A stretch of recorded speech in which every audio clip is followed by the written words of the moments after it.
Hey everyone, welcome back to part 5 of my Mass Effect Legendary Edition Renegade Shepard playthrough.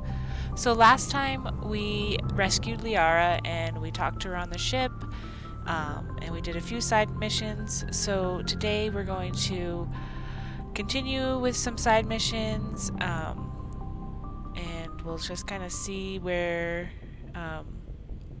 where we get to, or wherever our side missions take us. So let's go ahead and get started. First off, though, we are going to go ahead and talk to our squad mates, see how they're doing. So actually, let's go talk to Joker first.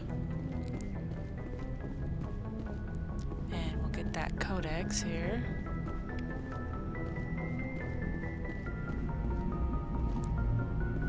I prefer gold to silver, for my medal.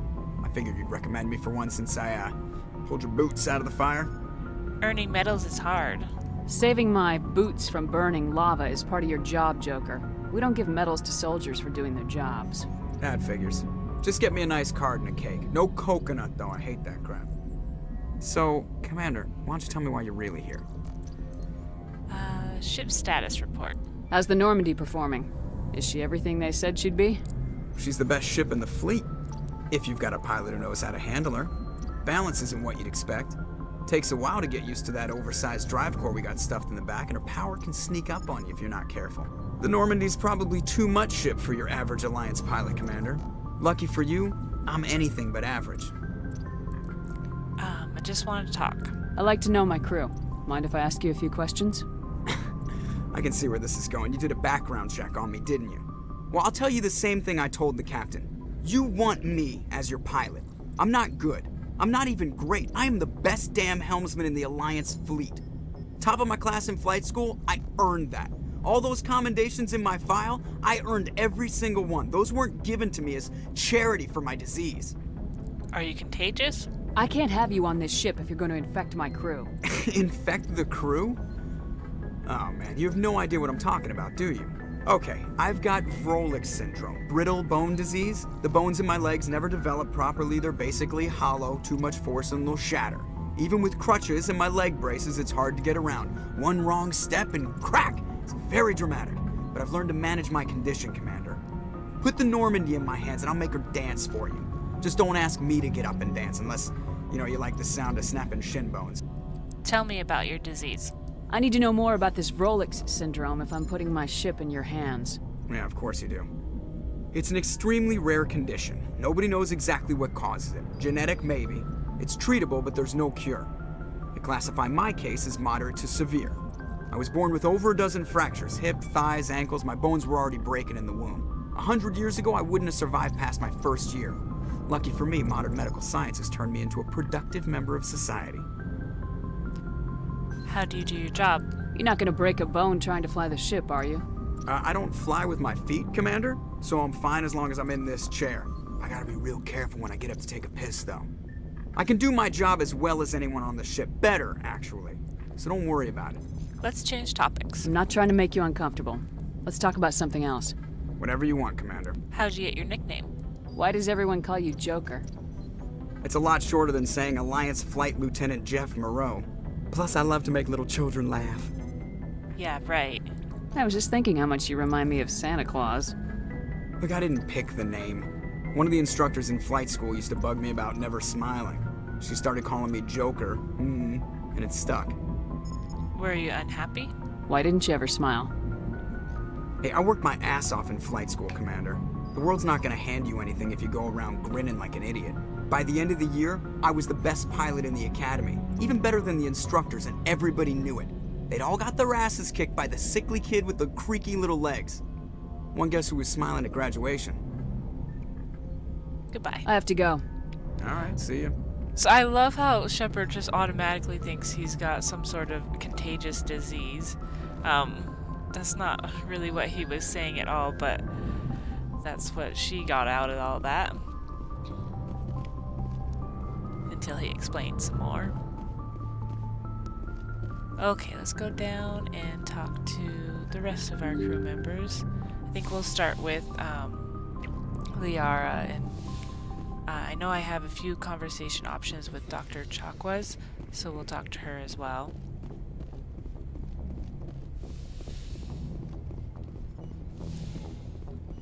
Yes, Commander? Is there something you need? Personal questions. How did you end up serving on an Alliance ship? I enlisted right out of med school. Earth always seemed boring to me. Too safe, too secure. I figured the colonies were teeming with exotic adventure. I wanted to travel the stars, tending the wounds of tough soldiers with piercing eyes and sensitive souls. Turns out military life isn't quite as romantic as I'd imagined. But humanity needs the Alliance if we want to keep expanding through the Traverse, and the Alliance always needs good doctors. So I stayed on to do my part. Any regrets? Ever think you made the wrong choice? Sometimes I think about opening a private practice back on Earth, or maybe taking a position at one of the new med centers out in the colonies. But there's something special about working on soldiers. If I left the Alliance now, I'd feel like I was abandoning them. Goodbye. I should go. Goodbye, Commander. Dr. Chakwas is such a good person. She loves the people she works for, so, and taking care of them. Let's talk to Liara. See how she's doing. Commander, are you coming to check up on me? So Liara is a potential romance option in Mass Effect 1, so I am gonna kind of keep my responses to her kind of neutral. I haven't decided who I'm gonna romance in Mass Effect 1, or if I'm gonna romance anybody in Mass Effect 1. If you guys have suggestions for that, let me know. I might be leaning more towards one than the other, but I'm open to other suggestions, so let's go ahead and keep things kind of neutral, but I am gonna go, are you okay? You look much better. How are you feeling? Dr. Chakwas assures me I am going to be fine. I was impressed with her knowledge of Asari physiology. That's her job. Alliance medical personnel take courses in alien biology, just in case. I never properly thanked you for saving me from the Geth, Commander. If you hadn't shown up, You're welcome. I'm just glad we got there in time. so am I. I know you took a chance bringing me aboard this ship. I have seen the way your crew looks at me. They do not trust me. But I am not like Benezia. I will do whatever I can to help you stop Saren. I promise. I'll go with I know. Don't worry, Liara. I trust you. I know you won't let me down. It means a lot to hear you say that, Commander. Thank you. I'd like to talk about you. Tell me about yourself, Liara. Me? I am afraid I am not very interesting, Commander. I spend most of my time on remote digs, unearthing mundane items buried in long-forgotten Prothean ruins. Do you like it? You must enjoy something about it. I love my work. Seeking out history's lost secrets has a special appeal for me. You were actually touched by working Prothean technology. That is why I find you so fascinating, Commander. I'm fascinating. Sounds like you want to dissect me in a lab somewhere. What? No, I did not mean to insinuate. I never meant to offend you, Shepard. I only meant that you would be an interesting specimen for an in-depth study. No, that's even worse. I wasn't serious. Calm down, Liara. I was only joking. Joking? Oh, by the goddess, how could I be so dense? You must think I am a complete and utter fool. Now you know why I prefer to spend my time in the field with data disks and computers. I always seem to say something embarrassing around other people.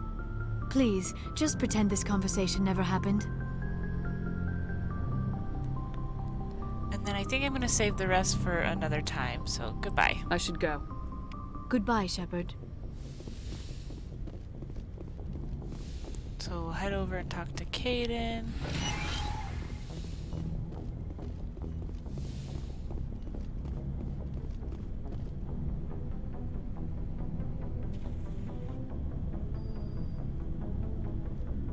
Commander, do you have a minute? For what? What's on your mind, Lieutenant? Off the record, I think there's something wrong here. This Saren is looking for records on some kind of galactic extinction. But we can't get backup from the council? Sorry, Commander. There's writing on the wall here, but someone isn't reading it. Don't worry about it. We'll get things done. I'd rather operate independently than have the brass on our backs anyway. I hear you. It just seems like a group that's been around as long as the council should see this coming. It's funny, we finally get out here, and the final frontier was already settled. And the residents don't even seem impressed by the view. Or the dangers. An old-fashioned view. Well, well. You're a romantic. Did you sign on for the dream, Malenko? Secure a man's future in space? Yeah, I read a lot of those books when I was a kid, where the hero goes to space to prove himself worthy of a woman he loves, or, you know, for justice. Or maybe I was a romantic in the beginning, but I thought about it after brain camp. Biotic acclimation and temperance training. I'm not looking for the dream. I just want to do some good. See what's out here. Sorry if I got too informal. Protocol wasn't a big focus back in Bot. What did they train you for? Tell me about it. Biotic acclimation and temperance didn't last past the airlock. To the kids they hauled in, it was brain camp. Sorry, hauled in is unkind.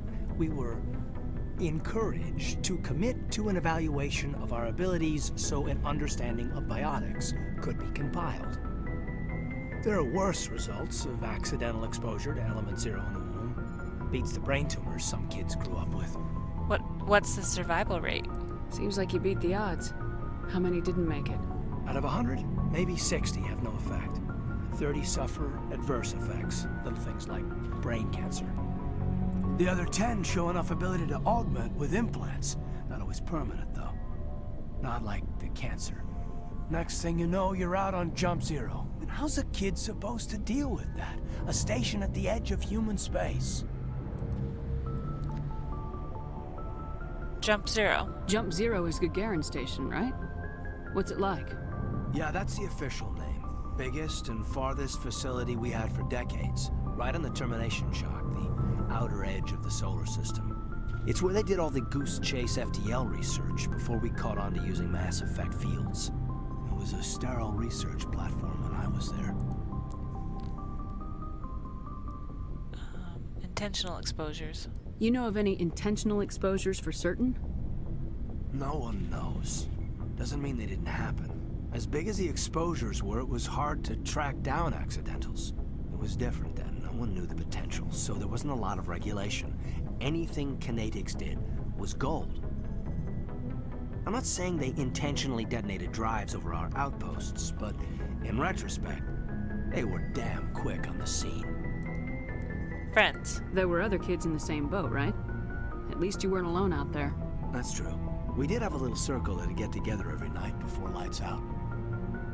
We didn't have much to do, though. It was a research platform then, and Kinetics kept Jump Zero off the extranet to prevent leaks. So, I think because we're playing Renegade Shepherd, probably is gonna go with time to get physical then. Just because it sounds more on point with how she... I don't know.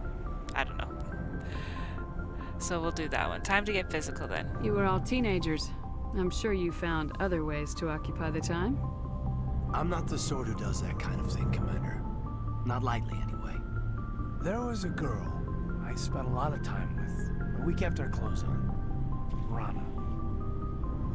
She was from Turkey. Her family was very rich. But she was smart. And charming as hell.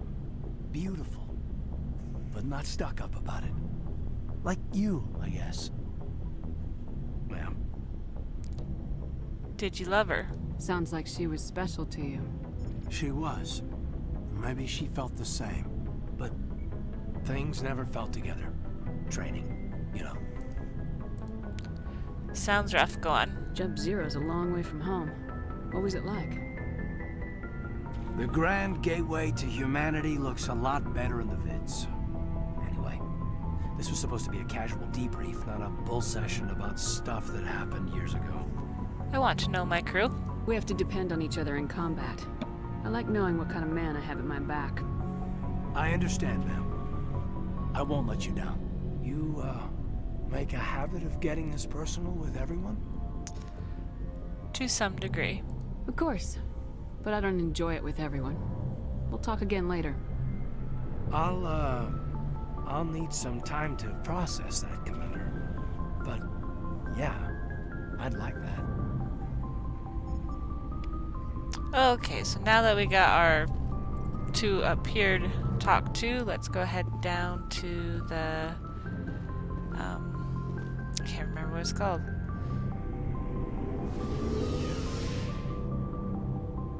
I don't know, where Rex and Ashley and Garrus are.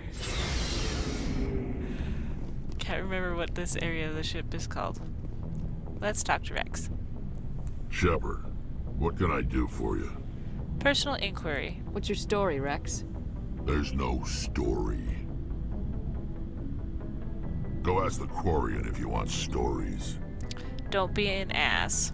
You Krogans live for centuries. Don't tell me you haven't had a few interesting adventures. Well, there was this one time the Turians almost wiped out our entire race. That was fun.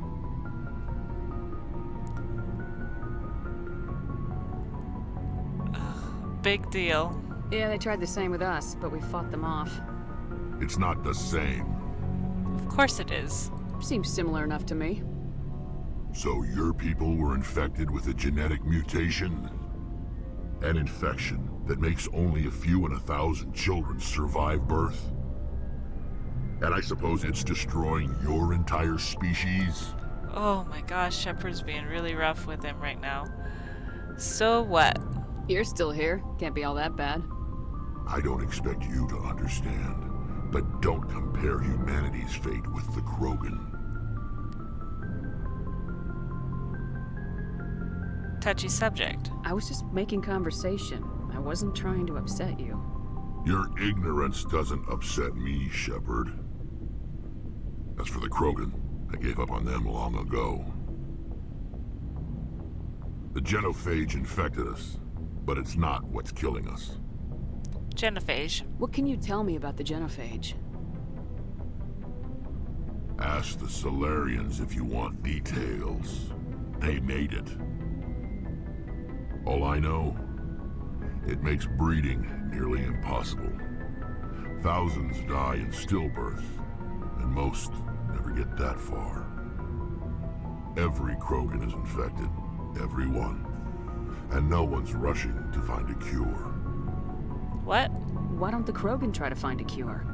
When was the last time you saw a Krogan scientist? You ask a Krogan, would he rather find a cure for the genophage or fight for credits? He'll choose fighting every time. It's just who we are, Shepard. I can't change that. Nobody can. Extinction. Are your people really dying? We're sure not getting any stronger. We're too spread out. None of us are interested in staying in our own system. So? Lots of species have left their homes and prospered. But they go to colonize new worlds. We're not settlers. We're warriors. We want to fight. So we leave. Hire ourselves out. And most of us never go back. I see. So long, Rex. Shepard. Okay, let's talk to Ashley. Commander? How we doing? What's your opinion of the last mission? Not sure I buy Dr. Tassoni's story about her and her mom not talking. They're family, right? We'll watch her. I'm not sure I believe it either. It's better to have her where we can see her. That makes sense. Too bad those ruins got destroyed. I mean, they lasted thousands of years. That's impressive. Can we talk? Do you have a few minutes to talk? One-on-one? Sure. I was hoping to get a minute of your time. Off the record. Not for a personal chat? It's not normal for an enlisted to speak informally with the commander. I figured since the crew was so small, you might be more permissive. I mean, that helmsman of yours. Most places, he'd be at Captain's Mast every day. I know things are different aboard the Normandy, but, I'm concerned about the aliens. Vicarian and Rex. With all due respect, Commander, should they have full access to the ship? Because they're aliens? You don't trust their motives because they're not human. This is the most advanced ship in the Alliance Navy. I don't think we should give them free rein to poke around the vital systems. Engines, sensors, weapons.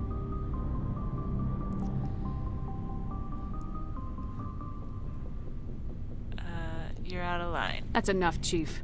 You always second-guess your superiors? Ma'am, no ma'am. I'm sorry, I was out of line. I'll get back to my duties, Commander. Well, that ended that conversation really fast. I could have went and listened to her a little bit more, but yeah,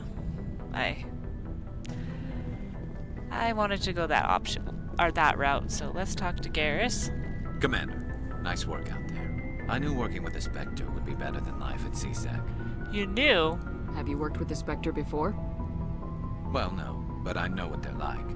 Spectres make their own rules. You're free to handle things your way. At CSEC, you're buried by rules. The damn bureaucrats are always on your back. True. Being a Spectre does have its advantages. Exactly my point. If I'm trying to take down a suspect, it shouldn't matter how I do it, as long as I do it. But CSEC wants it done their way. Protocol and procedure come first. That's why I left.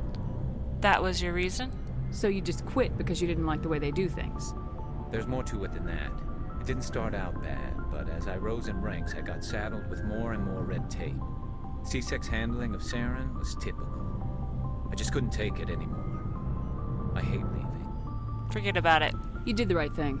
Life's too short to sit around waiting for things to happen. Yeah, you're probably right. Either way, I plan to make the most of this. And without CSEC headquarters looking over my shoulder, well, maybe I can get the job done my way for a change. Sounds good to me. As long as you do your job well, you're free to go about your business as you see fit. Thank you, Commander.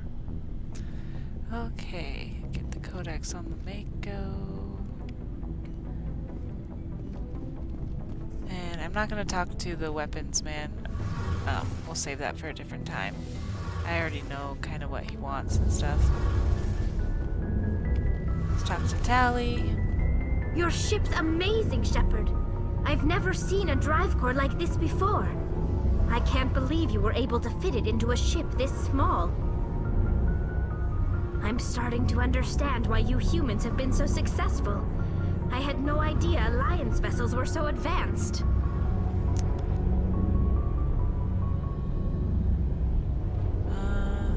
This ship is special. The Normandy's a prototype, cutting-edge technology.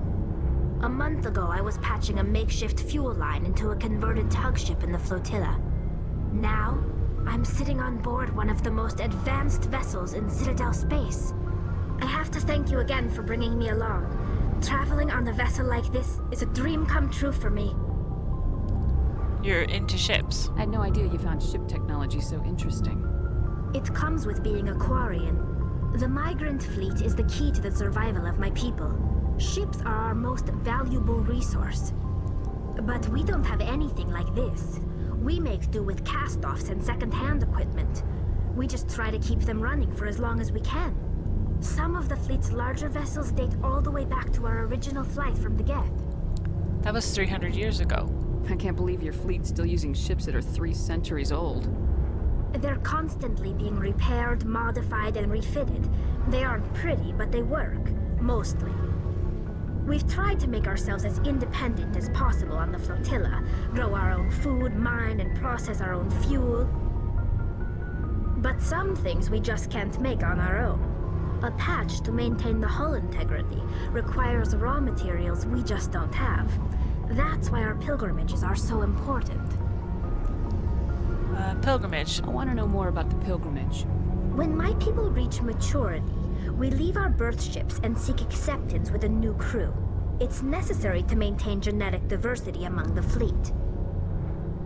But no ship wants to accept someone who will be a burden on them. So, to prove our worth, we embark on a pilgrimage. We set out alone, leaving the flotilla and our families behind us. We only return once we have found something of value we can bring back to the fleet.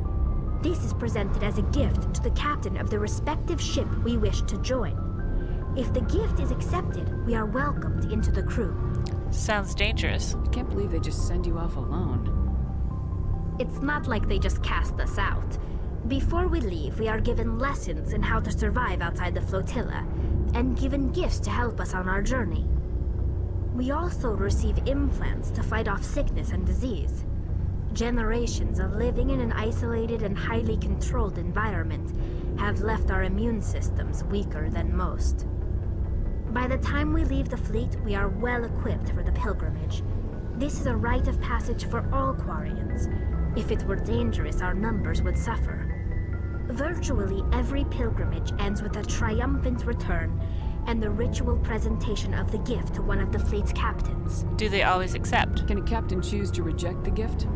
That doesn't happen often. Most captains are eager to increase the size of their crew. It increases their own standing in our society.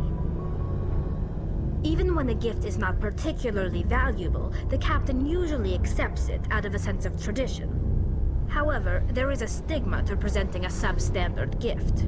It's not the best way to make a good impression on a new community. Most pilgrims don't return until they find something worthwhile. Let's change topics. I want to talk about something else. Like what? Quarians. Tell me about your people. Our lives aren't easy. Resources are scarce, and we are constantly on the move. Everything we do must in some way contribute to the continuation of the migrant fleet. There are 17 million Quarians in the flotilla, and each of us relies on the others for survival. The bonds among my people are strong. Unfortunately, we have had to surrender many of the freedoms and civil liberties other species take for granted. Like what? What kind of freedoms? Well, it's illegal for parents to have more than one child. If our population grows too much, it would strain our resources to their breaking point. Of course, we also can't allow our numbers to become too few. If our population is in decline, the rule against single births is temporarily repealed. In extreme cases of population decline, incentives are even offered to encourage multiple births, though the Conclave hasn't had to take such measures in nearly a century. The Conclave. That's your government. The Conclave is our civilian branch of government. Each ship can elect a representative to serve on the Conclave and make decisions that affect the fleet as a whole. On matters that affect an individual ship, however, the captain has the final say. It's a tradition that dates back to the early days, when the fleet was governed by martial law. Fortunately, most captains nowadays are smart enough to have an elected council from their crew to give them advice and guidance. You're democratic. So the ultimate power rests with elected officials? In practice, the Conclave and the respective council for each ship tend to set the rules that govern our daily lives. But in theory, we are still under military jurisdiction. The 5 top-ranking military officials in the fleet serve on the Admiralty Board. These 5 have the power to overrule any decision by the Conclave in case of emergency.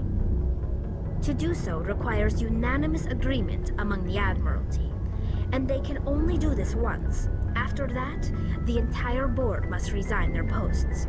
It's a safeguard that served us well. In nearly 3 centuries, the Admiralty Board has only overruled the Conclave 4 times.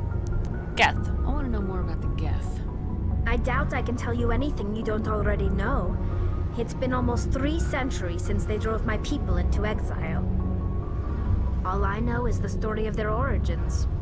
What they were when we created them, and how they turned on us. Tell me. Interesting. The Geth were originally created to serve as an automated manual labor force. Initially, their intelligence was as limited as any VI. Over time, we made small modifications to their programming to allow them to perform more varied and complex tasks, bringing them closer and closer to true AI status. Isn't AI research illegal? How come the council didn't step in and stop you? This wasn't true AI research. We may have been skirting the bounds of the law, but we never did anything that was actually illegal. The changes were so insignificant, so gradual, that we were able to control them. Or so we thought. But one thing we underestimated was the power of the neural network. 1 million Geth thinking simultaneously created an inherently unstable matrix. The neural network. So the Geth share brain power? Many of the Geth's logic systems were designed to work in concert with other nearby Geth. Basically, the more of them you have in a group, the smarter they are. Like a hive mind. So there's some sort of group consciousness. No, nothing like that. They cannot share sensory data or information. Their programming cannot handle that much simultaneous input. Each Geth maintains an individual awareness and identity. The neural network only operates on a process-based level. It's basically the synthetic equivalent of a subconscious. But when they're in close proximity, they can coordinate low-level functional processes, freeing up more capacity for original or independent thought. So, before I move on, I think this would be really interesting to Shepard since they are fighting the Geth. She would be interested to know better, what am I trying to say? To learn more about her enemy. So, I don't get it. That doesn't make any sense. I'm probably oversimplifying. The Geth are incredibly advanced and complex creations. All you need to know is that they get smarter when they gather in large numbers. As we built more and more Geth, their effective intelligence became more sophisticated, more abstract. One day, a Geth began to ask its Quarian overseer questions about the nature of its existence. Am I alive? Why am I here? What is my purpose? As you can imagine, this caused a near panic among my people. What happened next? What did you do? It was inevitable the newly sentient Geth would rebel against their situation. We knew they would rise up against us, so we acted first. A general order went out across all Quarian-controlled systems to permanently deactivate all Geth. The Geth responded to this order violently. What did you expect? You didn't really think they'd just let you destroy them without a fight, did you? The hope was that most of the Geth would still be little more than machines, incapable of organized resistance. But they had progressed much further than anyone anticipated. The war was long and bloody. Millions upon millions of Quarians died at their hands. In the end, we were forced to flee our own homeworld. We feared the Geth would pursue us, but they never came beyond the Veil. Now we drift through space, exile searching for a way to reclaim what was once ours. Serves you right. You got what you deserved. We made a mistake when we created the Geth in the first place, but we did not make a mistake when we went to war against them. If we had not acted, they would have wiped us out. They're a synthetic life form. They have no use for organics. None. Why do you think they cut themselves off from the rest of the galaxy? Why do you think they've killed every organic being who's ever tried to contact them? So, I do think the serves you right was a very harsh response, but that's our Shepard. Not everyone. They didn't kill Saren. What does that tell you? The Geth are not innocent victims in all this. They're the enemy. They want to destroy us. Not just the Quarians. All organic life. That's why they've joined up with Saren. And that's why we have to stop him. Goodbye. I should go. See you later. So I was gonna talk to Adams, but Tally has lots to say, so we're gonna move on and get some action into this long dialogue episode. So I am gonna kind of go around the system that we already are in and go from there. So let's go ahead and head to the galaxy map.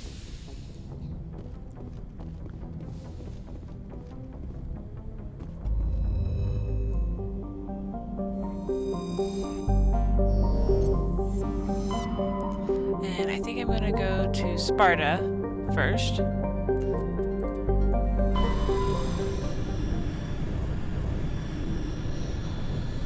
Message coming in. Patching it through. Commander Shepard, my name is Nasana Dantius.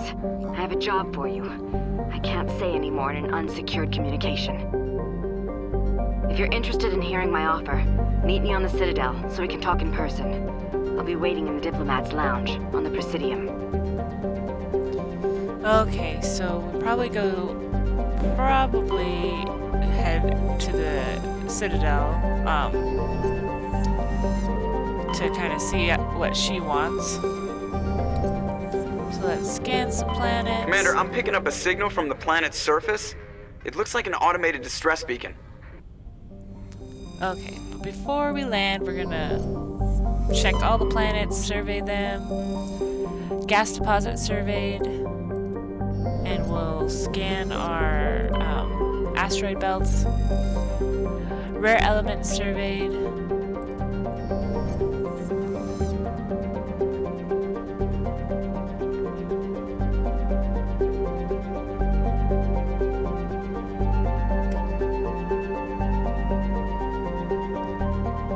Nothing on that one.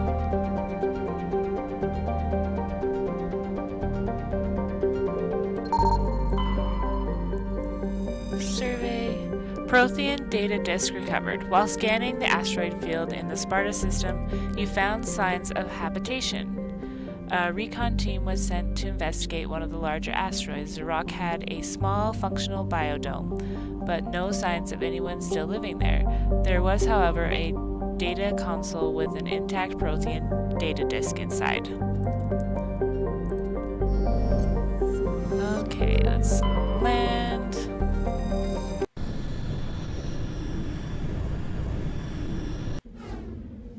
Okay, and I'm gonna take Ashley because I haven't taken her in a while, and Tal. Oh, we could take Liara. But since I'm taking Ashley, she doesn't have any tech skill, so I'm gonna take Tally because she has tech skill. We'll take Liara the next time.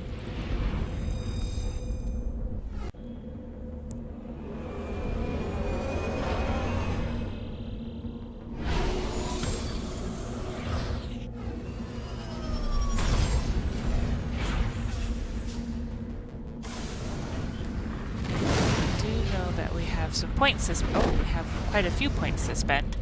So let's put 2 into Spectre training, 1 into Vanguard, 2 into shotguns, actually 3 into shotguns so we can get our Carnage unlocked.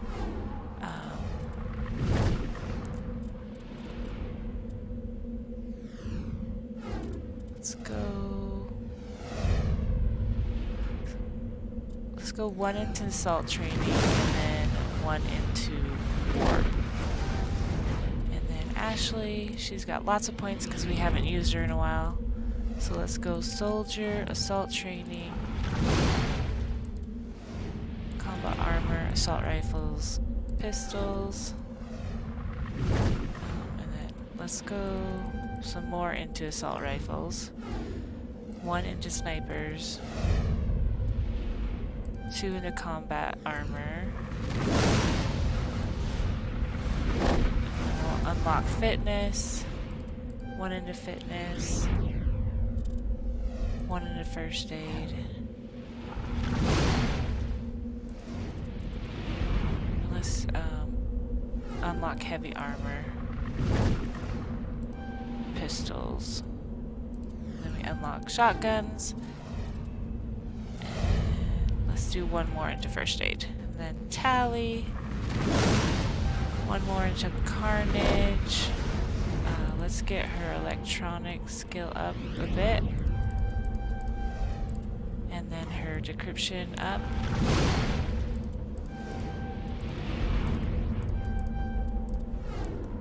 And then 1 into hacking. Okay. Okay, here we go. This is your map. Let's go. Yeah, we'll do the distress signal first, and then we'll do the rest.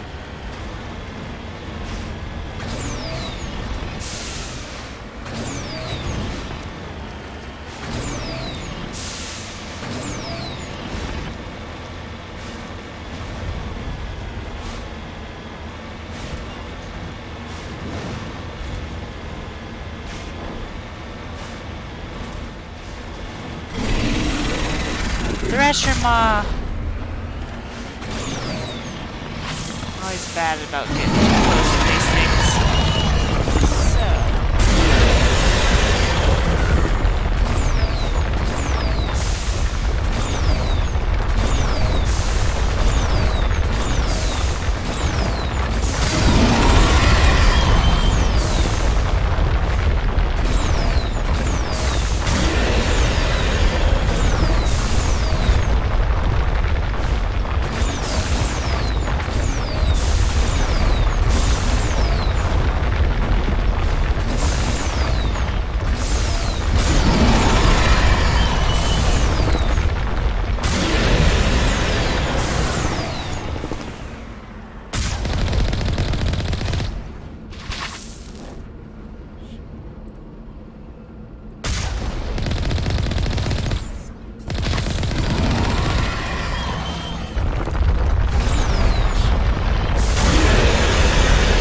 Struggling with controls. I'm trying to figure out my jump and I can't remember which one it is.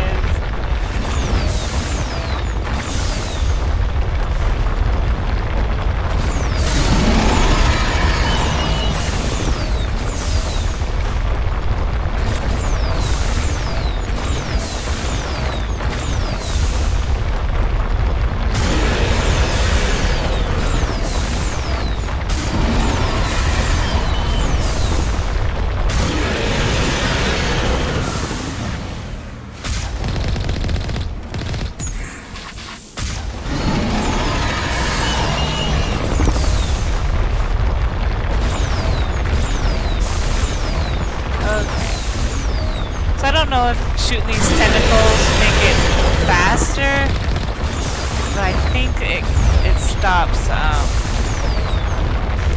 gonna have to repair.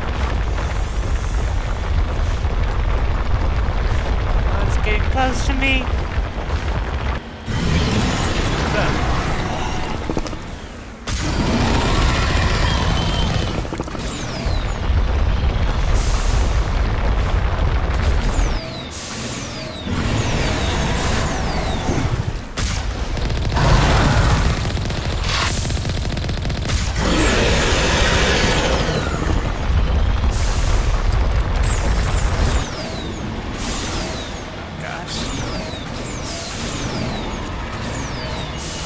Never struggled so much on this fight as I have right now. It's the pressure of recording for everybody.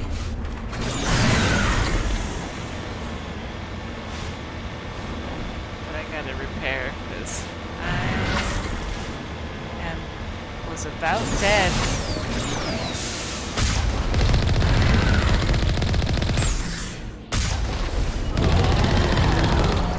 We got it. That was not a pretty fight. I have done. That was not a very pretty fight. Okay, so let's get out and see.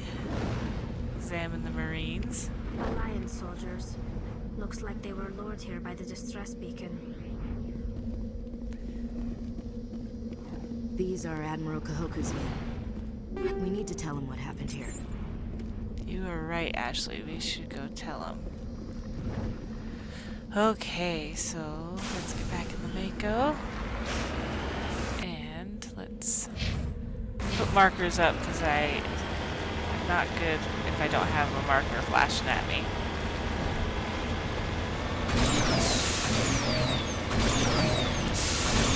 So I apologize, that fight was very bad. I kept hitting the control instead of shift, and then they zoom in, and then I was, yeah, so I apologize. That was not my best Thresher Maw fight I've ever done. But we got it done, even though it wasn't pretty. A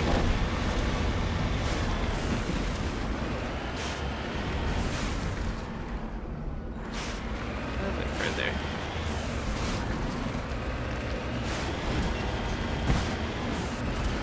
There we go. Cover me.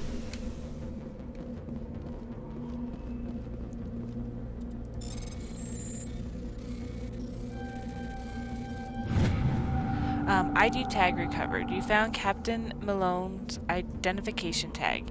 How he ended up here is impossible to know for sure.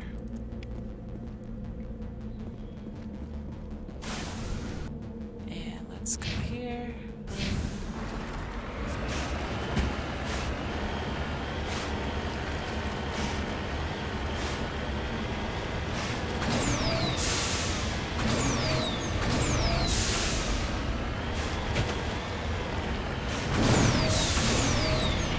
Debris, and then we'll head out.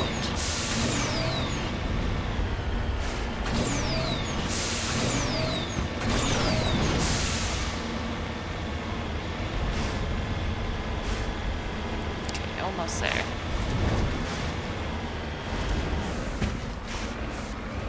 Just a little further up.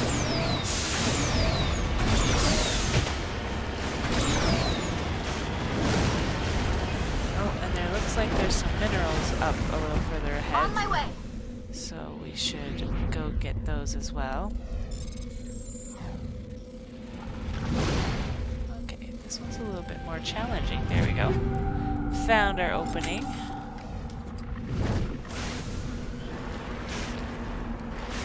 So let's get those minerals and then we will head back to the Normandy.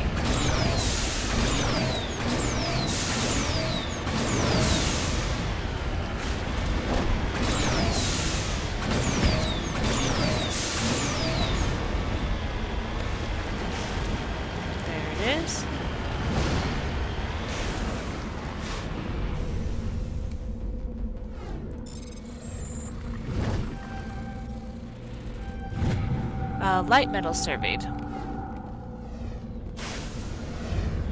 Yes, we want to return to the Normandy. And since we found Admiral Koku's men, we're gonna head back to the Citadel, and then we can talk to the lady that called us. I'm drawing a blank on her name. Dantes, I think. I can't remember. Anyways, so we'll head there and talk to Admiral Kohoku first, and then we'll go talk to the lady that called us. So let's head to the Citadel.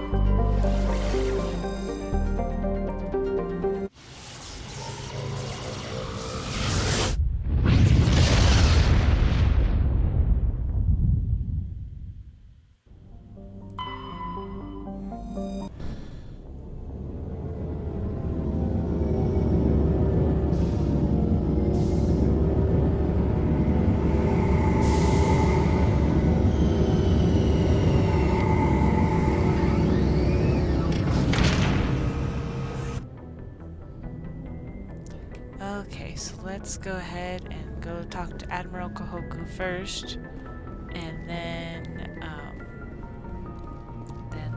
the lady that contacted us, Dantes. I can't remember. Nasana Dantes. Okay, we're gonna take Liara, and we'll take Garrus. Equalizing interior pressure with exterior atmosphere. Logged. The commanding officer is ashore. Exo Presley has the deck. Okay, so I know I could level up Liara, but I'm kind of running out of time, so I'm going to do that, save that for another time, because we are going to be on the Citadel when we start the next episode, so let's talk to this man here, because I don't think I can sneak past him, so... Rear Admiral Mihailovic, 5th Fleet. Okay, so I am going to salute him because that is the military thing to do, and I think Shepard respects her military career, so I think she's going to salute. Commander Shepard, SSV Normandy. You don't know who I am, do you, Commander? I command the 63rd Scout Flotilla. You and the Normandy were slated for my unit after shakedown. Then the Council got their paws, claws, tentacles, whatever. They got them on our ship, and you. I don't like it either. I wasn't keen on it either, but there are advantages to being above the law. Don't let the title go to your head. No one's above the law. I don't begrudge the politician's decision to throw you to the Council. It's an opportunity. I do begrudge this over-designed piece of tin, though. And so with that remark, I think she is going to go, don't insult my ship. This ship has saved our lives a dozen times over. An exaggeration. I've read your reports.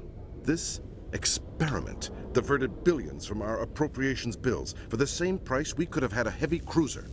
But no, we had to make nice to the Turians, throw money at a co-developed boondoggle. I'm here to make an inspection, Commander. Normandy is an Alliance warship.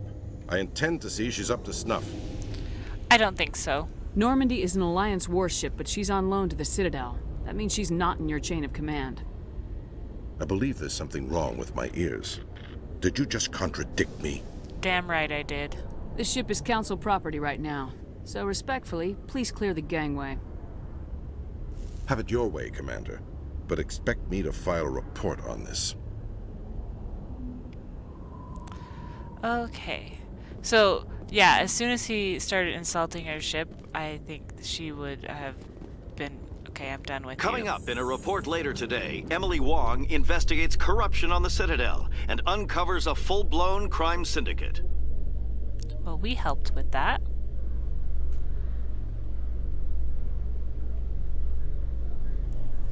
I'm also not going to talk to this reporter lady because I don't. Commander Shepard? We'll talk to her later. So let's go to the Presidium and go to the Citadel Tower. So let's go talk to Admiral Kohoku.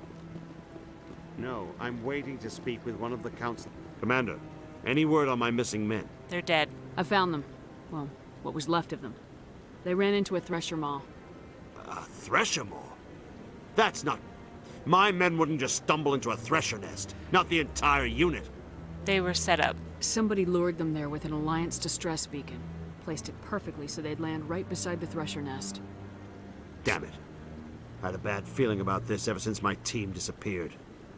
An Alliance beacon used as bait, my unit wiped out, and nobody seems to know anything about it. Commander, I appreciate what you did. Now I need to do my part. The families of those Marines deserve to know why they died. Not my problem. I don't have time for this. You've already done enough, Shepard.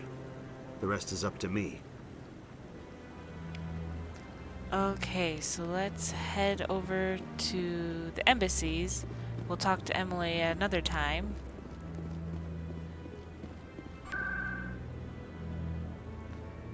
Presidium, embassies.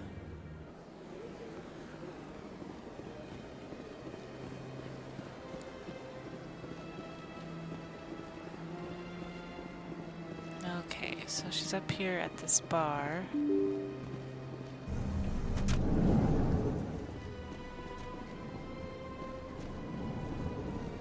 And go see what she needed, and then I think that will be it for the episode. Let's talk to Nasana.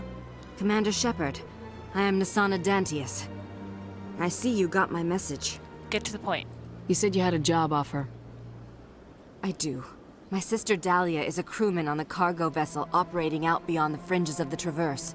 Her ship was attacked by privateers. There were no reported survivors. Now you want revenge? You want me to hunt down the people who killed her? This is where it gets complicated.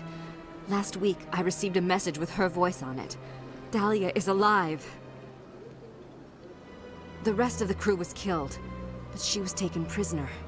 The slavers demanded a huge ransom from me in exchange for returning her unharmed. Why was your sister spared? Why didn't the raiders kill Dahlia along with everyone else? My sister probably told them who she was. My family's very wealthy, Shepard. They must have realized she was worth more to them alive. Don't pay the ransom. You can't negotiate with criminals. It's too late. I transferred the funds to the account they specified. Only they never released her. They haven't contacted me since. I've made a terrible mistake, Shepard. I'm a diplomatic emissary. By law, I'm required to report any attempted extortion to CSEC immediately. But I was afraid for Dahlia, so I just paid the ransom. Now she's still missing. And if anyone finds out what I did, I could end up in jail. That's a stupid law. Why would they put you in jail? You're the victim here. Government representatives on the Citadel are not allowed to negotiate with terrorists. It's too dangerous. Paying a ransom would only encourage more kidnappings. I support the law in theory, but when I got the message, All I could think about was Dahlia's safety. I doubt they would actually send me to prison for what I did, but they would strip me of my post, and Dahlia would still be in the hands of the slavers. So I have to fix your mess? You got in over your head and you expect me to pull you out? This is easy money for you, Shepard. I've already found her. You just need to bring her back. I tracked the ransom payment through several accounts. Eventually, it led to a small mercenary band operating out of the Artemis Tau cluster. I need you to go to the Merc base, take them out, and bring my sister back. You shall be well rewarded. Kidnappers? Anything you can tell me about the mercs who have your sister? Pretty much what you'd expect. Rough, dangerous, and well-armed. Nothing a Spectre cannot handle, though. Why me? Can't you hire someone else to do this? I do not want to take chances with my sister's life. I need a Spectre. Besides, you operate outside official channels. My superiors cannot find out I never reported the ransom in the first place. Tracking the ransom? How'd you find out who was behind the ransom? I have resources. Contacts and credits can go a long way, especially if you're willing to bend the rules. I already broke the law when I paid the ransom. This couldn't make things any worse. I'll do it. Don't worry. I'll bring your sister back. Thank you, Shepard. I knew you were the right woman for the job. Come back and see me when the job is done. Okay. Well, everybody, I think I'm going to end the episode here. There was a lot of dialogue in this episode, and that kind of happens after a big main mission. You get a lot of dialogue with your team members and everything. But we did get to save get to find Admiral Kohoku's men and tell him what happened. We have another mission from Nasana Dantius that we need to find her sister, and I'm sure we'll have a few other side missions. We'll talk to the reporter, level up Liara in the next episode, but in the meantime, thank you guys so much for watching. Like and subscribe if you like the video, and I will see you guys all next time. Thank you.